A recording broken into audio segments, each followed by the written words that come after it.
as we were transitioning to start living in the U.S., my sister and I would make up like these American or English words. Like what? And it goes like, I want a place to stay. Oh, yes. Yeah. I don't know the name, but I know what you're talking about. Yeah. Get your booty on the floor tonight. Yeah. Exactly.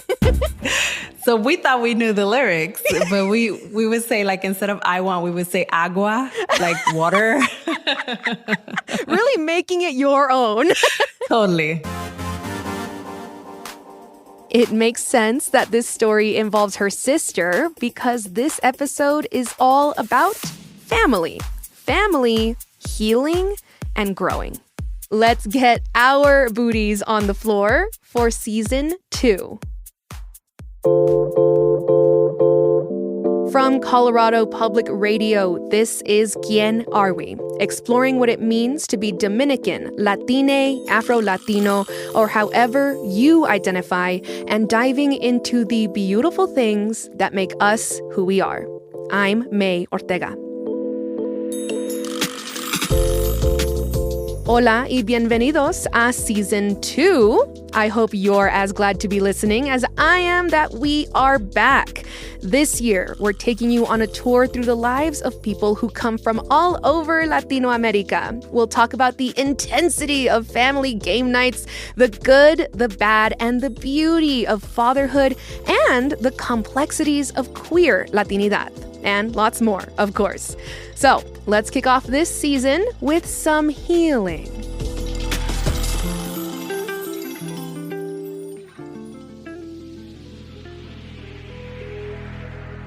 I'm a licensed psychologist and an intergenerational trauma expert. Mariel Buque went through a lot to get to where she is. She was destined to become someone who helps other people. It all started when she was a kid, sitting in a U.S. immigration office with her family. And in very Latino fashion, her parents would give her something to do. Total child of immigrants. They would get us to speak on their behalf on people that they just met 5 minutes ago. My parents would or especially my mom would make friends. And then she would be like, well, Mari, can you tell them this? So then I think I always wanted to be helpful to my community because I would see how much suffering would be happening. Yep. And I just never really knew how I could help. The first 5 years of Mariel's life were spent in her home country of the Dominican Republic. I remember everything was so different. I mean, as you can imagine, the sights, the smells, the food, the people, the culture, the music, which I think that the music was one of those elements of my culture that definitely kept me grounded and even helped me to maintain the language. But even now, there are times when I listen to music and it teleports me right back to the little bodega, like colmado is what we call it in DR, that I used to play around. What I remember the most were 2 things. So I remember a lot of joy and a lot of happiness and a lot of energy. There are so many things about that time that stick in her mind. And one of them has left a lasting memory on her taste buds. The best, which remains to be the best to this day, Dominican cake. Oh my goodness. Ooh. Now, can you describe, for maybe our listeners who've never, I have had it once, ever. Can you describe it for me? Oh, yeah. Dominican cake is this scrumptious deliciousness that is basically mostly a 2-layer cake. And the middle of the cake is usually filled with either dulce de leche, guava, or pineapple filling. And then the frosting is actually meringue. So it's like, whipped soft meringue, just gooiness just covering the entire cake. It is absolute heaven. Oh my gosh. Amazing. Amazing. Those were the memories. It was like this experience of like this energy and this joy and this happiness. And then the transition happened and it felt like a sharp contrast. It's easy to see how meaningful something like Dominican cake was for Mariel, gathering at fiestas and digging in with her family, exchanging expressions of pure indulgence. Then her parents broke the news that the family was moving to America, to a place called Newark, New Jersey, on October 30th. That's after the break. Mariel Buque was very young when her family moved to the United States, and they did so just hours before All Hallows Eve. Imagine a 5 and an 8-year-old waking up the next day after their arrival to a new country and everyone's dressed up as like clowns and witches and magicians. This Dominican kid had never heard of Halloween. Remember that Halloween isn't really celebrated in a lot of Latin countries. Some places, like Guatemala and Mexico, have festivities that honor the dead. But costumes and trick-or-treating aren't really involved. And it was just like this super strange experience that was so hyper-stimulating because you also had the cold with the sharp contrast of like 90-degree weather. I mean, night and day. Imagine this. I don't know where adults get ideas from, to be honest, because Even now in my adulthood, I still don't get it. But someone had the brilliant idea of dressing me up in an elephant suit. And it was one of those ginormous elephant suits that you like, it was a full 9, like a full headgear that was an elephant. And tiny little me in this elephant suit that I was like swimming in. And I'm like, yeah, this is definitely not DR. They had to keep you warm. It's so cold. They did.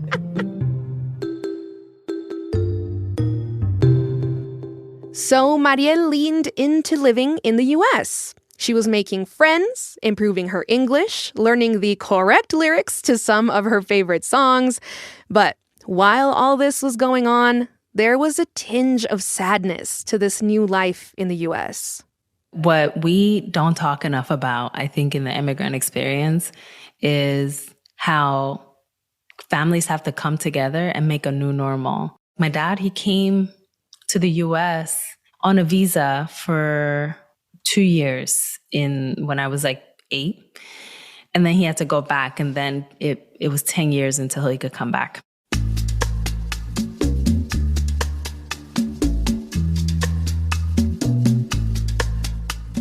For most of her childhood, that's just how they had to live their lives, visiting the DR here and there, talking to papi over the phone. Mariel missed her dad and the rest of her family in the DR. When we migrate, some of us migrate with a lot of guilt. We survived the turbulences of our home countries, and so we have to like take care of the people that are back there. And that's been a training that my mother has like implicitly instilled in myself and my sister. My mother is the eldest of like 8 children. Wow. And she has been as the eldest daughter, the one to take care of everyone. So as she left the DR, she continued to take care of everyone all the time, like monetarily, to this day. My parents, I believe, have remained in a status of economic impoverishment, partly because of their big hearts, because they've wanted to ensure that everyone else is taken care of. Mm-hmm. And it has caused us a lot of emotional pain to be constantly in survival mode financially.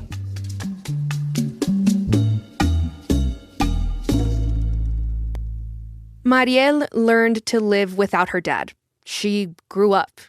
And then one day, she found out her father was finally getting his citizenship. He was coming to the U.S. It's great news, for sure. But their decade of separation was palpable. For one thing, Mariel and her sister were now grown women in their 20s. Those moments where we had to then reintegrate that into our lives now as adults and no longer as the little girls that he needed to protect, he just couldn't adjust. And we couldn't adjust to now having a dad that was always like there and present and wanting to coddle us when we didn't have that growing up. He missed my entire childhood, and what he was doing at that point in time was that he was, in essence, treating me like his little girl. So it was very like jarring. And that's the thing about these family separations, is that there are enormous consequences that happen on multiple levels. Because there's so many of those consequences that are so deeply traumatic that we have to pay attention to them. Now imagine my mom. My mom didn't have a husband nearby for a decade. And now all of a sudden she has a husband there every single day. Yeah. Can you imagine? And they, they subscribe to like more traditional gender norms. Mm-hmm. And so can you imagine like being a person that now has to cook for a husband? At 50? Like, no. What? Like, surely she's happy overall, but also... It's the stuff we don't talk about. And I was like, I saw my mom was worn out. Aww. Like, she was like, not okay. Yeah. Because now all of a sudden she needed to make these adjustments, and then she had to integrate her girls back into like the fatherhood journey. Mm-hmm. It's very hard. And so, yeah, it wasn't easy. But I think what kept us afloat was the enormous love that we have for each other.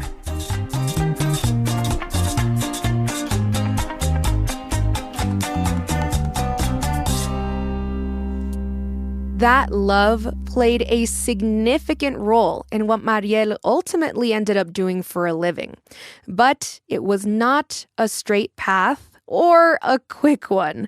Her father had been a reporter in the DR, so she pursued that. But it was a tough field to break into. So she settled for advertising, and she was not a fan.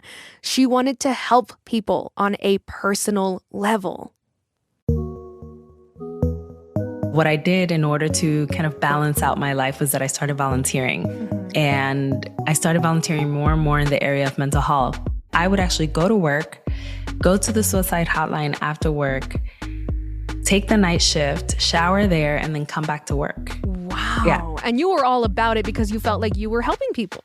And it felt like almost like a calling. Like it felt like this is what I have been commissioned to do. And it also just felt like the work that we were doing there felt meaningful versus being in advertising, which was very capitalist driven. Sure. And like about making money for big organizations. Like I was actually one-on-one helping people in a way that felt very grounding and meaningful to me. Yeah. And then I started realizing, oh my goodness, this is like an actual field of work. Oh, okay. Like you can do this for a living?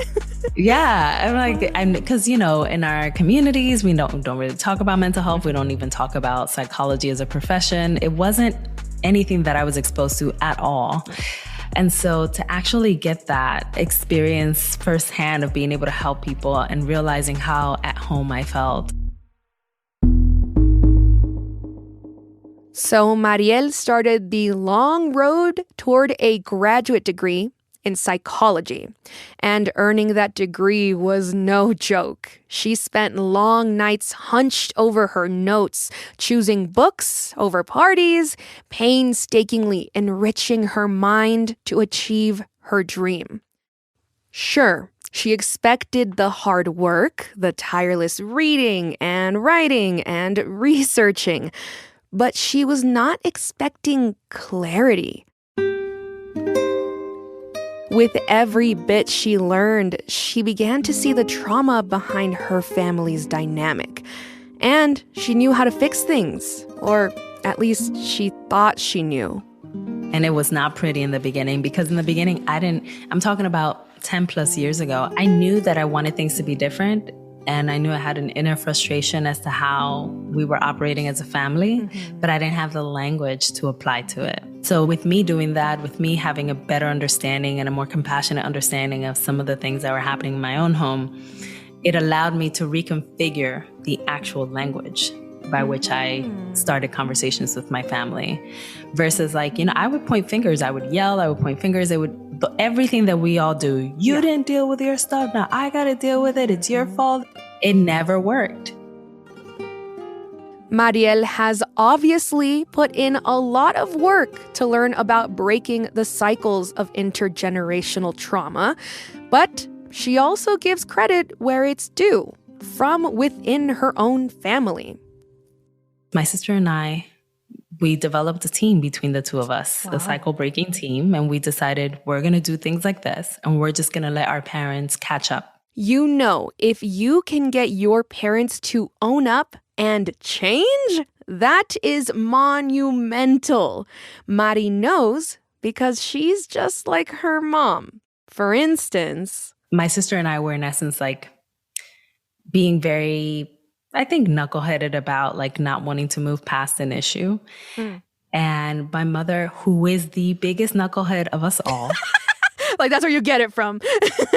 100%. I am my mother's daughter. There's no question. No question whatsoever. But she, yeah. Oh, the apple and then fell people will tell right you. there, right at the base of the tree. I don't even think it fell. The apple stayed with the tree. Yeah. People will tell you, oh, Mari, yeah, she's just like her, right? Wow. So, yeah.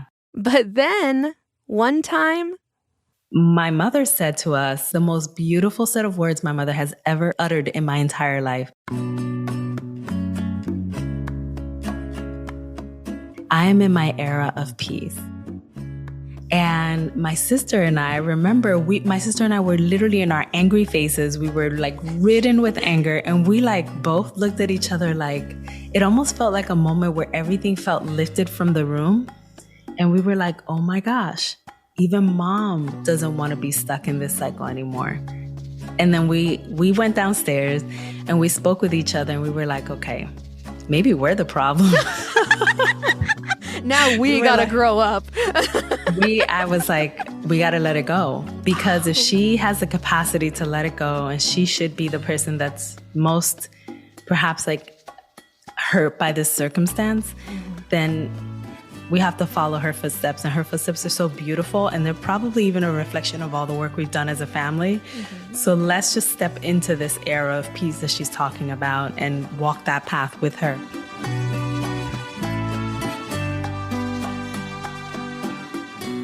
Now that she has her PhD in counseling psychology and her own practice, Mari gets to be the person that she needed as a kid. And she's already seeing this play out with her nephew. My sister is the original cycle breaker in our family. I'm the little sister that just copied everything her big sister would do. And so I became a cycle breaker because of my sister. I see my nephew, he's 15, going on 16, and he is, oh my goodness, like he's so emotionally intelligent, emotionally mature, grounded, steady.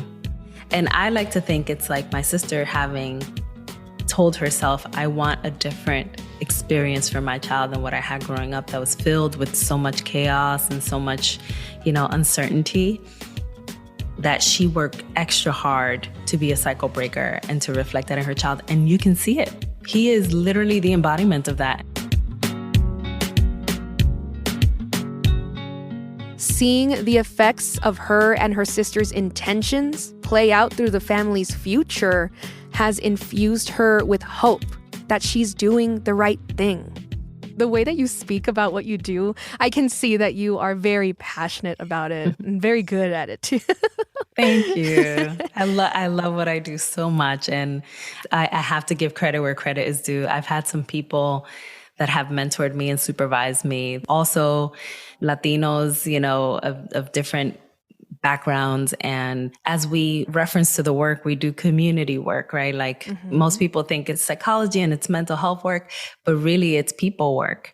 And so they've trained me to think this way, to operate this way, to reflect the work in a way that is humanizing, but also to bring myself into the work because I'm a reflection of my community, and it matters for them to see me and to see my humanity and to see that I am just a fellow human with them in the work. I'm literally like hearing stories from people that look like me, people that sound like me, and stories that literally reflected my own. When you look at me and when you know my backgrounds, none of them fit the traditional ideas or identities of the people that are in trauma work. A lot of the people that are in trauma work don't look like me. They don't talk like me. They don't have my backgrounds. They don't have my identities at all. Mariel realized that other Latina people besides her clients needed this knowledge as well. She knew she wanted to shrink the unspoken pain that lives in Latino families, and she wanted to place a spotlight on where that pain could come from. She wanted brown and black people to have a better self-esteem, and she wanted the toxic dynamics within these families to be cleansed through self-healing. So she gave herself the task of pouring everything she'd learned into a book. After years of learning, months of writing, and a lifetime of experience, Break the Cycle was published in January. Over the course of nearly 250 pages, Mariel explains the many forms intergenerational trauma can take. One recurring thread through the book is the way that the trauma of our parents and even their parents can manifest within us, something Mariel knows well.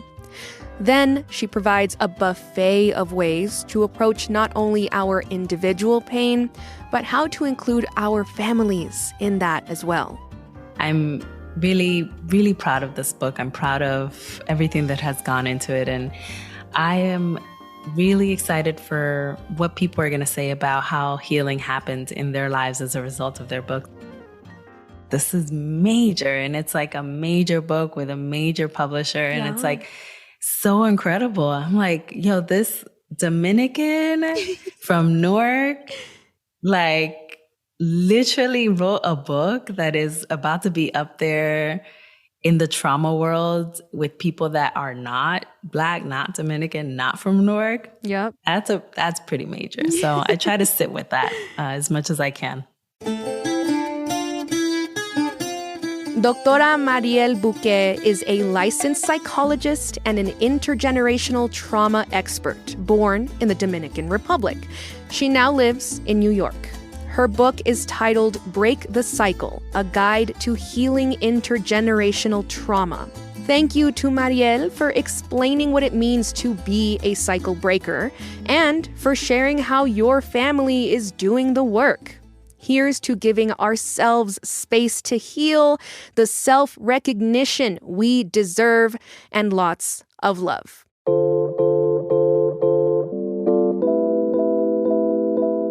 I'm May Ortega. This episode was produced by me, with mixing by Luis Antonio Perez. Pedro Lumbrano wrote our theme music. This episode was edited by Erin Jones and Andrew Villegas. You can find a list of everybody who helped make this episode in the show notes. Quién Are We is a production of Colorado Public Radio.